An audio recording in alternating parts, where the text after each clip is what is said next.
আজকের ক্লাস শুরু করছি।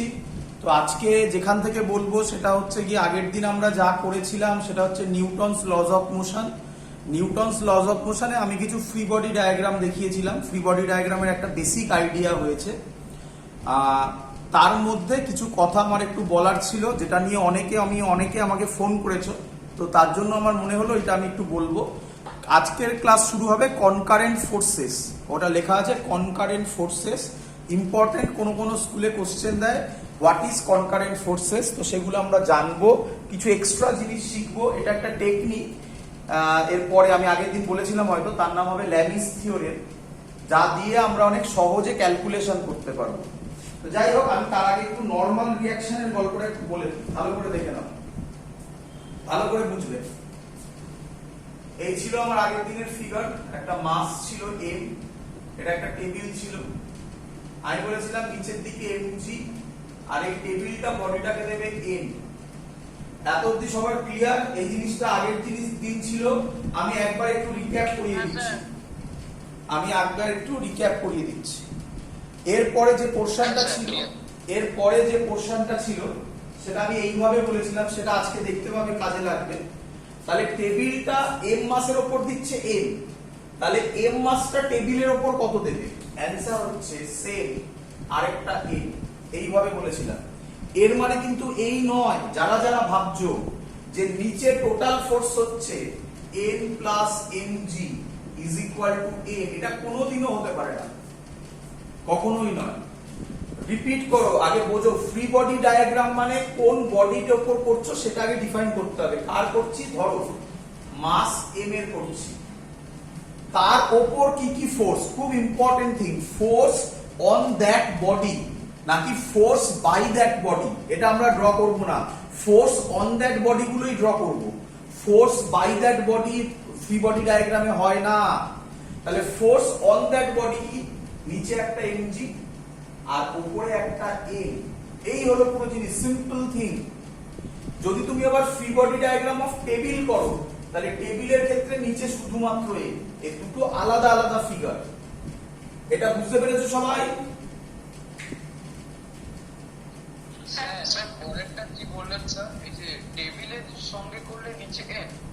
টেবিলের যদি করি, শুধু ফ্রি বডি ডায়াগ্রাম অফ টেবিলটা আমি যদি করি, তাহলে শুধুমাত্র নিচে এন, আর কিছু নয়, আর কোনো ফোর্স নেই। কারণ টেবিল এম বডিটা টেবিলের ওপর কত দিচ্ছে? এন দিচ্ছে, আর তো কোনো ফোর্স নেই। তাই টেবিলের ক্ষেত্রে যদি করি তাহলে শুধু এন। আমি যেটা খুব ইম্পর্টেন্ট, যেটা ডান দিকে লিখে দিয়েছি, N plus MG is equal two N, এটা কিন্তু করা যায় না কখনোই। কারণ এম এর ওপর কি কি ফোর্স? এমজি আর এন। এন মানে ওপরের দিকে যে এনটা, আর নিচের এনটা হচ্ছে এন টেবিলের ওপর দিচ্ছে যেটা। বলো বুঝেছো কিনা? এবং হ্যাঁ বলো। স্যার বলছি যে ওই তলায় এমজিটা আর উপরের এনটা, ওটা তো রিঅ্যাকশন বা অ্যাকশন রিঅ্যাকশন তো নয় না, অ্যাকশন রিঅ্যাকশন নয়। এই এনটা আর এই এনটা অ্যাকশন রিঅ্যাকশন। তাহলে এমজির রিঅ্যাকশনটা কোথায়? এমজি রিঅ্যাকশন কেন? এমজি তো গ্র্যাভিটেশনাল ফোর্স, তার রিঅ্যাকশন কি করে হবে? এমজি তো গ্র্যাভিটেশনাল ফোর্স, যেটা কিনা টুয়ার্ড সেন্টার কাজ করে। আর রিঅ্যাকশন হতে গেলে ওটাকে তো হতে হবে কন্ট্যাক্ট ফোর্স। এনটাই তো কন্ট্যাক্ট ফোর্স, যার জন্য এন এর রিঅ্যাকশন অ্যাকশন রিঅ্যাকশনটা আসছে। কন্ট্যাক্ট না হলে রিঅ্যাকশনটা দেবে কোথা থেকে? ঠিক আছে, চলো এবার তো এটা নিয়ে আমরা কাজ করব, চিন্তার কিছু নেই। আজকে আরো দেখাবো আমরা এ নিয়ে কাজ, তাতে দেখবে অঙ্ক কত সহজ হবে। তো করবো আমরা। তার আগে লিখে নেবে concurrent force. Concurrent force is defined as forces acting at the same point on a body. Forces acting at the same point on a body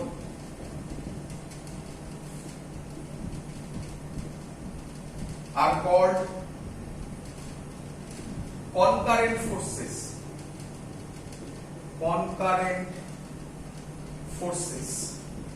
figure কিরকম হবে? আমি যদি ড্র করি একটা কনকারেন্ট ফোর্সেস, তাহলে অনেক হতে পারে। এটা একটা কনকারেন্ট ফোর্স, তোমরা অলরেডি এরকম একটা ফোর্স দেখেছো, দেখো দেখি। F1 আগের দিনের সাথে মেলাবে, আমার যতদূর ধারণা এরকম ছিল F2, এটা একটা কনকারেন্ট ফোর্স হতে পারে। বলো বুঝলে কিনা? তার মানে একটা পার্টিকুলার পয়েন্ট থেকে চারদিকে ফোর্স হতে হবে। আচ্ছা, এটা আমি আবার বলছি, এরকম কোনো মানে নেই যে দুটো ফোর্স হতে হবে, তিনটে ফোর্স হতে হবে, চারটে হতে পারে, পাঁচটা হতে পারে, যা ইচ্ছা হতে পারে, প্রচুর ফোর্স হতে পারে, বাট একটা পার্টিকুলার পয়েন্ট থেকে কাজ করবে। দ্যাট মিনস আমি যেটা বলতে চাইছি এখানে ভালো করে দেখে নাও আরেকবার, এই হলো আমার পার্টিকুলার পয়েন্টটা, এই পয়েন্টটা থেকে চারিদিকে কাজ করছে F1 F2 F3। তোমাদের আশা করি মনে আছে, এরকম একটা ছবি আগের দিন হয়েছিল, তারপর এটাকে F3 sin theta, F3 cos theta এরকম করে ভেঙে ভেঙে কাজকর্ম করেছিলাম বেশ কিছু। তো আজকে যখন অঙ্ক দেবো তখন বুঝতে পারবে। এবার আমি যেটা শেখাচ্ছি এর নাম হচ্ছে ল্যামিস থিওরেম। এটা যদি আমি নাও শেখাই তোমাকে, তুমি অঙ্ক করতে পারবে। কেন? ওই যে যেটা আগের দিন বললাম, কম্পোনেন্টে ডিভিশন করে তুমি অঙ্ক করতে পারবে। রিপিট করছি, বাট ল্যামিস থিওরেম শিখলে খুব কুইকলি অঙ্ক সলভ হবে। আর খুব কম স্কুল, রেয়ার কিছু স্কুলে এই কোশ্চেনটা দেয়, রাইট ডাউন ল্যামিস থিওরেম দেয় মাঝে মাঝে। তো তোমরা লিখবে ল্যামিস থিওরেম, লিখে ফেলো সবাই।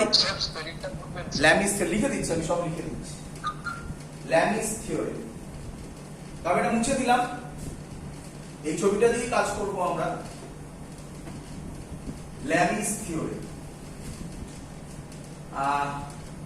একেবারে ডাইরেক্ট লিখে দিচ্ছি, state and proof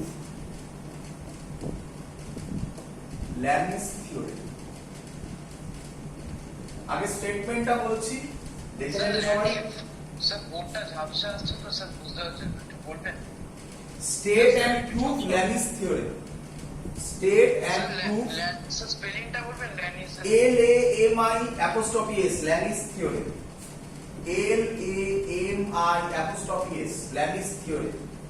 if three forces, এখানে তিনটে ছাড়া হবে না, if three forces acting on a particle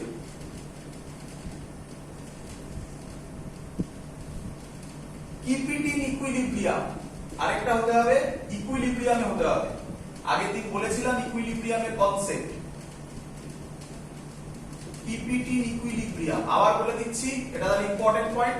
equilibrium মানে হচ্ছে বডিটার উপর নেট ফোর্স জিরো হবে, অনেক ফোর্স হতে পারে বাট তাদের সামেশন জিরো হবে। This is called equilibrium, meaning kept in equilibrium. Then each force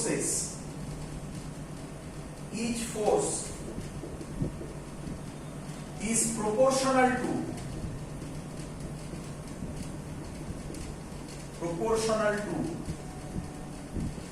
the sine of the angle, sine of the angle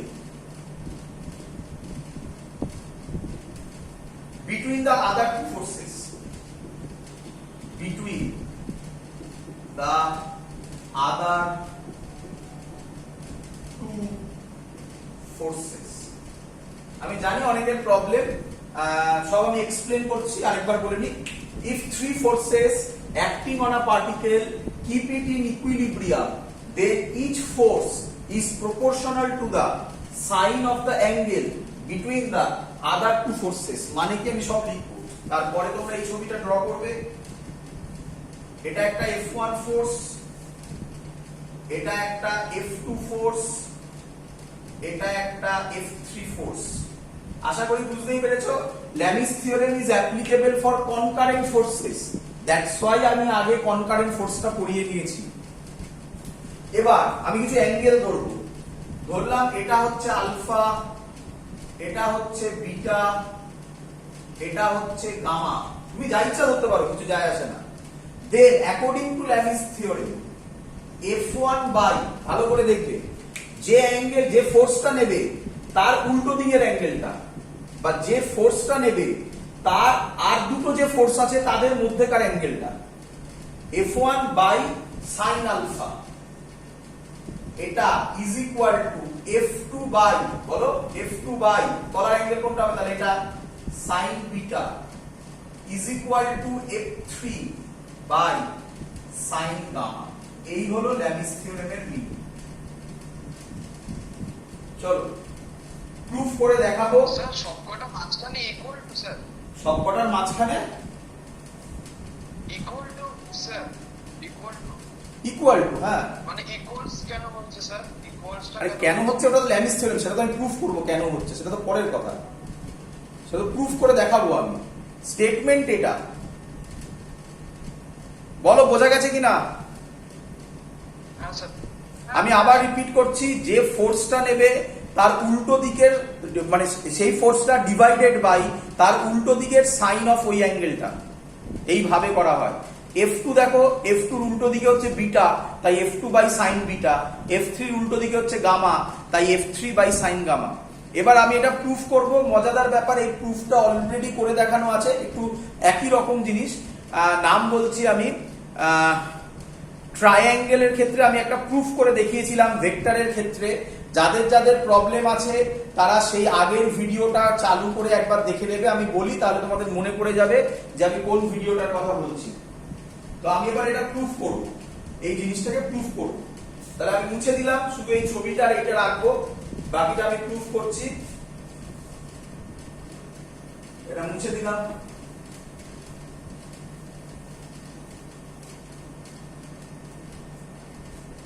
তাহলে এবার ভালো করে ছবিটা বুঝবে।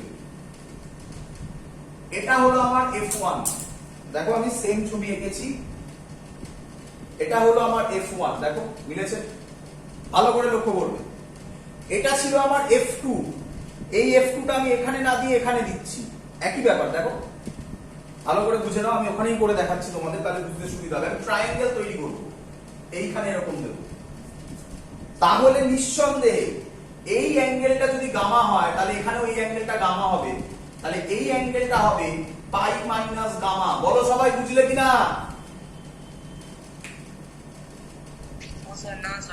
আচ্ছা আবার বলছি, আবার বলছি, ভালো করে দেখো। আমি এটা একটা ট্রায়াঙ্গেল ড্র করব। এটা F1 দিয়ে দিয়েছি, এই যে F1 দেখতে পাচ্ছ সবাই। এবার এখান থেকে F2 আমি দেব না, তাহলে দিলে ট্রায়াঙ্গেলটা তৈরি হবে না। এখান থেকে আমি F2টা দেব, তাহলে এই যে ভেক্টরটা আছে এটা আমি শিফট করব এখানে। যদি শিফট করি তাহলে ছবিটা এরকম হবে, দেখে নাও ভালো করে। এটাকে যদি আমি শিফট করি, এই এর প্যারালাল হবে এরকম, দেখো বুঝতে পারলে কিনা?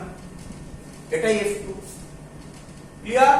শিফট করতে পারি তো আমি, ম্যাগনিটিউড আর অ্যাঙ্গেল সব সেম থাকবে। তাহলে এটা যদি গামা হয়, নিঃসন্দেহে এই অ্যাঙ্গেলটাই গামা। বলো বুঝলে কিনা? তাহলে টোটাল অ্যাঙ্গেলটা কত? 180 ডিগ্রি বা পাই বলতে পারি। তার মধ্যে এইটুকুনি পোরশন গামা বেরিয়ে গেল, তাহলে এই পোরশনটা কত হবে? পাই মাইনাস গামা।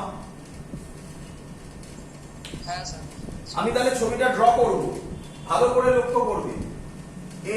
এই হয়ে গেল আমার F2, এই অ্যাঙ্গেলটা হয়ে গেল আমার পাই মাইনাস গামা। বলো বুঝলে কিনা?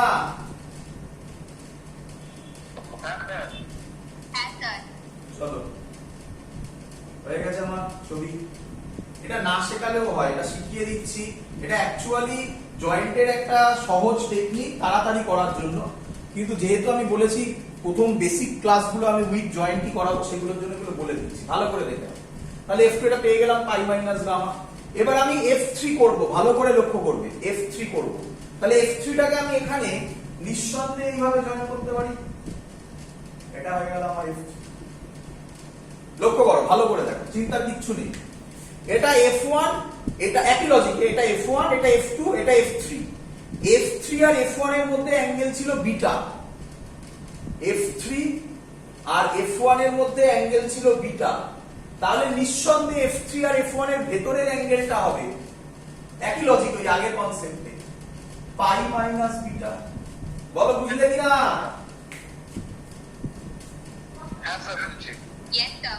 আবার বলছি সিমিলার প্রসেস। বারবার তো এরকম কেটে কেটে দেখানো যায় না, তাহলে করা যায়, একটু বাজে ছবি হবে আর কিছুই না। এই F2টাকে আমি এখানে সরিয়ে দিয়েছিলাম, তাতে দেখলাম আমরা এটা গামা হলে বাইরের অ্যাঙ্গেলটা গামা, তাহলে ভেতরের অ্যাঙ্গেলটা F1 আর F2 এর মধ্যে অ্যাঙ্গেল হচ্ছে, এই আগে ছিল গামা, এখন ভেতরের অ্যাঙ্গেলটা হলো পাই মাইনাস গামা। সেম লজিক যদি আমি অ্যাপ্লাই করি, F1 আর F3 এর মধ্যে অ্যাঙ্গেল হচ্ছে বিটা, এই হলো আমার F1, এই হলো আমার F3। তাহলে F1 আর F3 এর মধ্যে অ্যাঙ্গেল যদি বিটা হয়, তাহলে আমি এটাকে যদি বাড়িয়ে দিই এইদিকে, এই দেখো তোমরা এখানে আমি করে দিচ্ছি, দেখাচ্ছি, তাহলে একটু নষ্ট হয়ে যাবে আর কিছুই নয়, এটাই। তাহলে টোটাল অ্যাঙ্গেলটা কত হবে 180 ডিগ্রি, তাহলে এই পোরশনটা কত হবে 180 ডিগ্রি মাইনাস বিটা। বলো বুঝলে কিনা সবাই? সেম লজিক F2 আর F3, F2 আর F3 এর মধ্যে অ্যাঙ্গেল হচ্ছে আলফা, তাহলে এই অ্যাঙ্গেলটা হবে পাই মাইনাস আলফা। বলো বুঝলে কিনা? চলো দ্যাটস অল, ছবি আঁকা শেষ আমার, প্রায় ডিরাইভেশনও শেষ। এত দেরি করে সবাই জয়েন করছো কেন? ছবি আঁকা শেষ আমার। হ্যাঁ ঠিক আছে, চল দেখো ছবি আঁকা শেষ আমার, ডিরাইভেশন প্রায় শেষ, কারণ এরপর আমি যেটা বলবো সেটা তোমাদের জানা।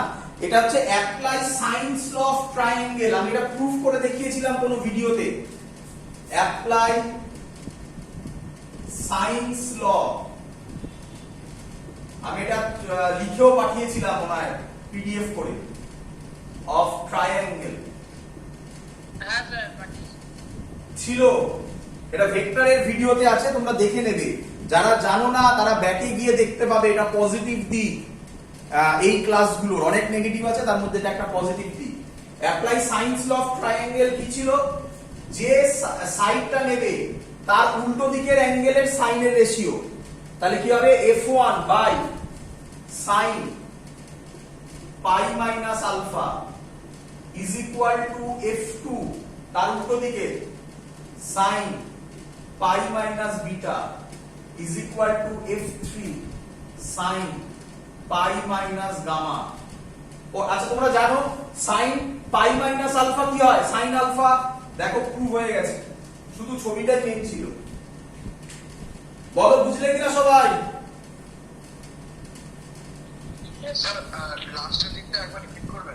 লাস্টের লাইনটা সাইন পাই মাইনাস আলফা, মানে সাইন 180 ডিগ্রি মাইনাস আলফা কত হয়? সাইন আলফা হয়।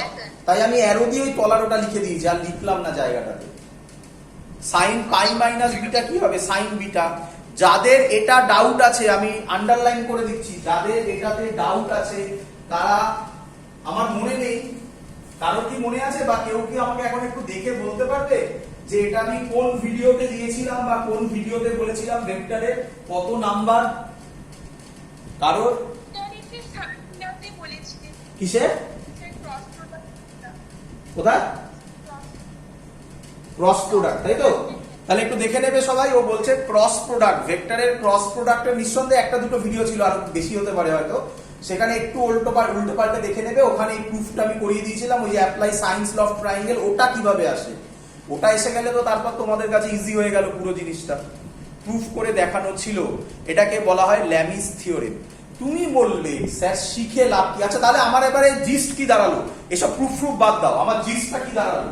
তাহলে জিস্ট দাঁড়ালো, আমি যদি এরকম স্ট্রাকচার দেখি, আমি যদি এরকম টাইপের তিনটে ফোর্স দেখি, তাহলে এই দিকের ফোর্সটা ডিভাইডেড বাই তার এই দিকের সাইন, এই উল্টো দিকের অ্যাঙ্গেলটা ইজ ইকুয়াল টু এই ফোর্সটা ডিভাইডেড বাই তার এই দিকের অ্যাঙ্গেলটা ইজ ইকুয়াল টু এটা দিয়ে আরেকটা তার উল্টো দিকের অ্যাঙ্গেলটা। মানে শুধু এইটা মনে রাখলেই হবে, এই ছবিটা আর এইটা মনে রাখলেই হবে, বাকিগুলো মনে রাখার দরকার নেই। আমি অ্যাপ্লিকেশন এক্ষুনি করে দেখাচ্ছি তোমাদের। চলো বুঝলে কিনা বলো সবাই, আমি এগোবো। চলো তাহলে কোশ্চেন হচ্ছে, স্যার আপনি তো শিখিয়ে দিলেন ল্যামিস থিওরেম, এবার একটা অ্যাপ্লিকেশন করে দেখান, তাহলে খুশি হয়ে যাই আমরা, যে বুঝবো যে কোথায় আমাদের কাজে লাগছে। তাহলে তার জন্য আমি একটা করে দেখাচ্ছি তোমাকে, অলরেডি করানো ছিল তোমাকে, আমি সেই এক্সাম্পলটা দিয়েই করে দেখাচ্ছি। দেখ মুছে দিলাম এটা বাবা, এটা থাকুক, এই কোশ্চেনটা থাকুক, তোমাদের যদি প্রথম করছো প্রবলেম যদি হয় তার জন্য এটা রাখলাম। চলো এটা হচ্ছে আমার অঙ্ক, করে দেবে, পারবে সবাই। এটা আমার অঙ্ক, জানো অনেকে, √2 কেজি এর মাস।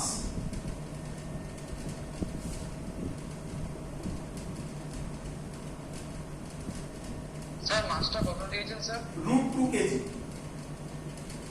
√2 কেজি।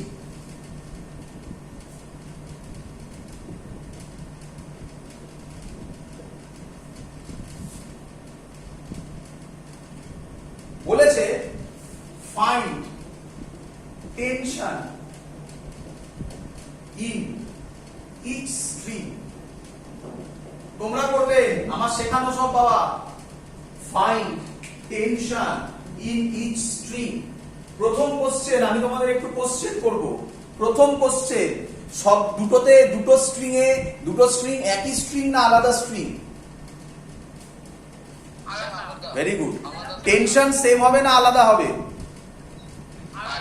তাহলে আমি শুধুমাত্র √2 এর ফ্রি বডি ডায়াগ্রাম করছি আগে এখানে এমনি করে দেখাচ্ছি ফ্রি বডি ডায়াগ্রাম মানে তোমাদের বলেছিলাম যার ফ্রি বডি ডায়াগ্রাম করবে সেটা একটা পয়েন্ট হিসাবে ভাববে আমি পরে করছি আগে করে দেখাই তোমরা বুঝতে পারবে আশা করি নিচে হবে √2g কোনো ডাউট mg যাকে বলে mg এর জায়গায় লিখেছি √2g এই দিকে হবে কারণ আমি √2 এর করছি তাহলে সিলিংটাকে এদিকে টানবে কততে t1 এ এটা এদিকে টানবে কততে t2 তে তাহলে যদি আমি এর ফ্রি বডি ডায়াগ্রাম করি সিলিং এর ক্ষেত্রে ভাবার দরকার নেই যদি এর আমি ফ্রি বডি ডায়াগ্রাম করি এটা হলো আমার √2 এর নিচে √2g এর এদিকে t1 এর এদিকে t2 বলো বুঝলে কিনা সবাই यस सर চলো এই হলো অঙ্কের টেকনিক আমি এখনো এর জন্য মুছিনি তলার যে ছবিটা f1 f2 f3 ওর মতো মিলছে একটু ঘুরে গেছে কি যায় আসে তোকে কি d2 একদম ওটাই দেবে নাকি কপি পেস্ট করে বল আগের ছবির সাথে মিলছে यस सर তাহলে আমি যদি এবার অ্যাঙ্গেল গুলো বলে দিতে পারি অঙ্ক শেষ আমার ওখানেই हां सर অ্যাঙ্গেল কিন্তু বলবে না যেভাবে যাওয়া আছে সেভাবেই থাকবে ভালো করে দেখে নে হ্যাঁ রে এই অ্যাঙ্গেলটা কত হবে বল এই অ্যাঙ্গেলটা 90 कोनটা सर এই তো দেখালাম তো 90 আর এটা কত 90 डिग्री এটা কত 60 डिग्री তাহলে 60 डिग्री তাহলে এই অ্যাঙ্গেলটা কত হবে 150 আমি এই রুটটা মুছে দিলাম বাজে লাগছে বলে মুছে দিলাম 120 90 আর 60 120 না 150 150 টাকাই লিখে এই অ্যাঙ্গেলটা কত এইটা কত তাহলে এটা কত তাহলে এই ভদ্রলোক কত सर 2 2 प्लस 360 দিয়ে মাইনাস করে দেব 90 डिग्री सर হয়েছে हां सर এবার করি ল্যামিস থিওরেম অ্যাপ্লাই করি हां हां দেখো বলো তোমরা বলো দেখো এদিকে তাকাও t1 বাই t1 এর উল্টো দিকের অ্যাঙ্গেল কোনটা sir 120 sin 120 is equal to t2 তার উল্টো দিকের অ্যাঙ্গেল কত sin 150 sin is equal to আমার জায়গা কম পড়ছে ছবিটা মুছবো জায়গা কম পড়ছে ছবি মুছলাম t3 সরি t3 তো নেই √2g নাকি sin 90 √2g by sin √2g by 9 sin 90 এবার দেখো এদিকে এই দুটোকে যদি ধরি আমি এই দুটোকে তাহলে লিখতে পারি t2 বাই কে বলবে sin 150 এর ভ্যালু কত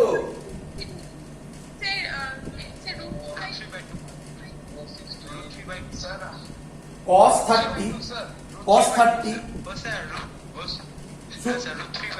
30 শুনছি শুনছি বলো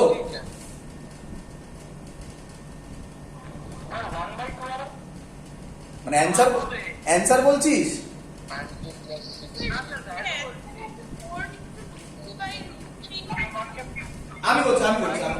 আমি করে দিচ্ছি sin 150 মানে এটাকে লেখা যায় sin 90 ডিগ্রি প্লাস 60 ডিগ্রি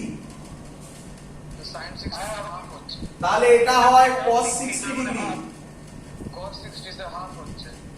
না দাঁড়া শেষ হয়নি হ্যাঁ cos 60 তাই তো তাহলে কত হচ্ছে cos 60 half there, half. √2 জি এর ভ্যালু 10 বসালাম অঙ্ক সহজ করার জন্য। sin 90 কত? Half. তাহলে 2t2 is equal to √2 into 10, তাহলে t2 হবে 10 by √2। বল বুঝলি কিনা? That, yes, sir. t1 বার করতে পারবি? Yes, sir. আমি আর করলাম না। যারা ইয়ে প্রসেস শিখবে না, ল্যামিস থিওরেম শিখবে না, তারা কি করবে শিখে নাও। শিখতে দোষ কি আছে? ইউজ করবে কি করবে না তোমার হাতে, শিখে নাও। চলো দেখো, যারা ল্যামিস থিওরেম ইউজ করবে না সে কি করবে? সে করবে, আমি এটা মুছে দিলাম। দেখতে পেলি কি এফেক্ট হলো, কি রকম হলো ল্যামিস থিওরেম করলে? যে করবে না সে কি করবে? সে করবে, এটার ফ্রি বডি ডায়াগ্রাম আমি যদি করি তাহলে এরকম দাঁড়াচ্ছে। T2 এটা 30 বলা আছে, এইটা হলো T1 এটা 60 বলা আছে। তাহলে T2 টা হবে এই বরাবর হবে T2 cos 30, এই বরাবর T2 sin 30, এটার জন্য এই দিকে হবে T1 cos 60, এই বরাবর উপরেই হবে আবার T1 sin 60, নিচে হবে √2g। ছবি বোঝা গেল কিনা বলো? Yes, sir. চলো এবার সিম্পল থিং, যেহেতু বডি ইকুইলিব্রিয়ামে আছে, তার লেফটে যা ফোর্স রাইটেও তাই ফোর্স, তার লেফটে যা ফোর্স রাইটেও তাই ফোর্স, উপরে যা ফোর্স নিচেও তাই ফোর্স। তাহলে আমি কি লিখবো? লিখে নি আগে। আমি লিখবো, আমি হ্যাঁ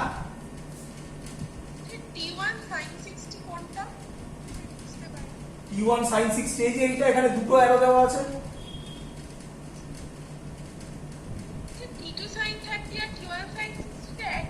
একই তো, একই দিকেই তো কাজ করছে। আমাকে লিখতে দে ইকুয়েশনটা, বুঝতে পারবি।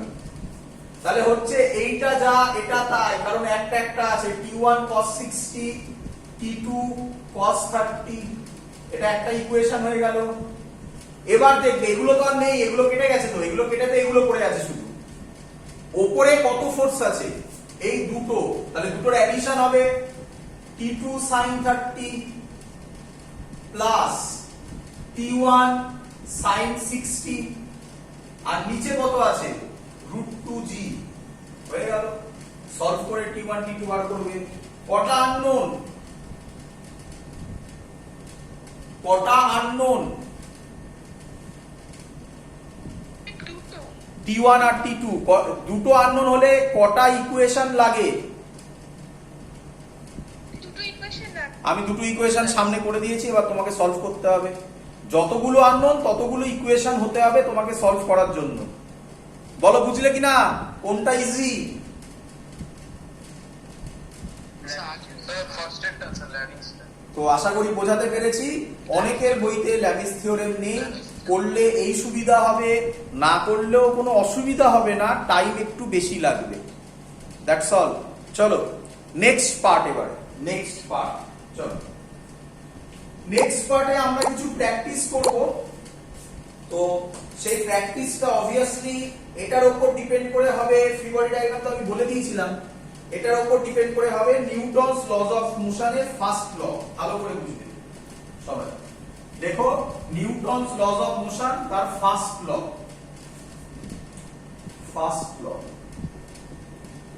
তো সবার বইতে তোমরা ফার্স্ট ল এর স্টেটমেন্ট পাবে, সবার বইতে। আমি স্টেটমেন্টটাকে ম্যাথমেটিক্যালি কনভার্ট করে বলছি। কি বলে? If net force acting on the body is equal to 0, ভালো করে বুঝবে। Net force acting on the body is equal to 0, এই কথাটার মানে হচ্ছে, এক minute, net force acting on the body is equal to 0, এই কথাটার মানে হচ্ছে total summation of force is equal two 0। এক্ষুনি করলে তোমরা দেখলে তাতে তিনটে ফোর্স ছিল, T1 T2 আর √2g। তার মানে net force acting on the body 0 মানে T1 T2 plus √2g net value summation of vector summation 0 হবে, যেটা কিনা ল্যামিস থিওরেম দিয়ে আমরা সহজে সলভ করব। তাহলে if net force acting on a body is equal two 0, তোমরা আমাকে বলো এখান থেকে এ নেট অ্যাক্সিলারেশন নেট কত হবে? স্যার 0ই হবে। Very good. কেউ আমাকে বলতে পারবে অ্যাক্সিলারেশন নেট যদি 0 হয়, ভেবেচিন্তে কথা বলবে, ভুল করো তোমরা সবাই এখানে, ভালো করে শুনবে, ভেলোসিটি কত হবে? কনস্ট্যান্ট হবে বা স্যার কনস্ট্যান্ট থাকবে। কেন? হ্যাঁ, কনস্ট্যান্ট হবে অথবা 0 হবে। বলো বুঝলে কিনা এটা? ম্যাক্সিমাম লোক, তোমরা যেটা লোকে ভুল বলে সেটাই আগে তোমরা ঠিক বলেছো। ম্যাক্সিমাম লোক যেটা বলে, সোনালী হালদার এত দেরি কেন? ম্যাক্সিমাম লোক যেটা বলে সেটা হচ্ছে গিয়ে যদি অ্যাক্সিলারেশন 0 হয় তাহলে ভেলোসিটি 0 হয়। একদম কারেক্ট, ভুল নয়। কিন্তু ভুল কোথায়? অ্যাক্সিলারেশন 0 হলে ভেলোসিটি 0 হতে পারে, কনস্ট্যান্টও হতে পারে। ভালো করে ভেবে ভাবো কেন। দেখো, অ্যাক্সিলারেশনের formula change in velocity by time. তাহলে অ্যাক্সিলারেশন যদি 0 হয়, একটা বডি v স্পিডে যাচ্ছে, v ভেলোসিটিতে যাচ্ছে, খানিকক্ষণ বাদেও তার ভেলোসিটি v আছে, তাহলে চেঞ্জ ইন ভেলোসিটি তো 0ই হবে। আর 0 আছে, 0 হয়ে গেল, তাহলে কি থাকবে? তাতেও 0 হবে। তাহলে দুটো লজিক এখান থেকে আসে, ভেলোসিটি 0 অর ভেলোসিটি কনস্ট্যান্ট। বলো মাথায় ঢুকলো কিনা এটা? Yes sir. এই কথাটার মানে বডি, এই কথাটার মানে এই মানে এটা তোমরা বুঝতে পারছো, n80 মানে এগুলো তার সাব ডিসিশন। এর পুরোটার মানে স্টেট অফ দ্য বডি। আমি আর পুরোটা লিখলাম না, স্টেট রিমেইনস কনস্ট্যান্ট। শর্টে লিখলাম CONST, মানে কনস্ট্যান্ট, মানে বডিটা যে স্টেটে আছে সেই স্টেটেই থাকবে। যদি বডিটা রেস্টে থাকে তাহলে রেস্টেই থেকে যাবে। যদি বডিটা কনস্ট্যান্ট ভেলোসিটিতে মুভ করে তাহলে কনস্ট্যান্ট ভেলোসিটিতেই মুভ করবে। বলো বুঝলে কিনা? স্যার বলছি স্যার একটা কোশ্চেন ছিল স্যার। একজন করে সবাই একসাথে কথা